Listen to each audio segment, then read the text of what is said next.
flexible et transparente. Elle est faite de verre qui se nomme silice et n'est pas beaucoup plus grande qu'un cheveu humain. Elle est principalement utilisée dans la communication car elle permet une transmission sur des distances beaucoup plus longues et aussi des vitesses beaucoup plus élevées que les autres médias. De plus, les fibres sont immunisées contre toutes sortes de parasites, ce qui évite les pertes. Les deux composants de la fibre qui permettent de faire circuler de la lumière sont le noyau et la gaine. La majeure partie de la lumière se déplace du début à la fin à l'intérieur du noyau. Sur l'image, on peut voir un noyau avec un diamètre de 9 micromètres. Pour comparer, le diamètre des cheveux humains est d'environ 50 micromètres. Le diamètre extérieur de la gaine a une taille standard de 125 micromètres. Comme ça, les fabricants de composants peuvent créer des connecteurs pour tout type de câble.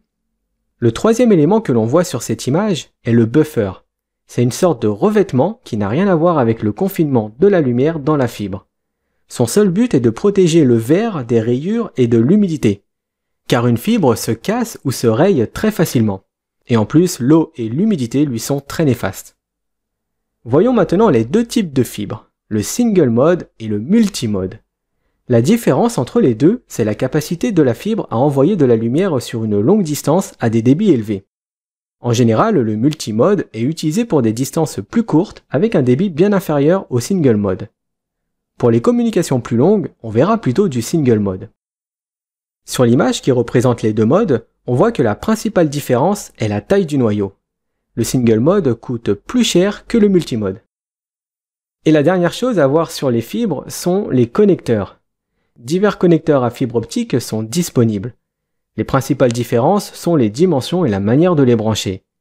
Il existe actuellement environ plus de 70 types de connecteurs. Parmi les connecteurs les plus communs, nous avons les connecteurs ST, qui sont utilisés dans les panneaux de raccordement. C'est un connecteur très solide. Les connecteurs FC sont pour les panneaux de connexion et sont utilisés par les fournisseurs de services. Les connecteurs SC sont pour l'équipement de l'entreprise. Et les connecteurs LC sont eux aussi destinés aux entreprises, mais sont plutôt utilisés sur les modules SPF. C'est un module qui permet de relier par exemple deux switches avec une jarretière de fibre optique.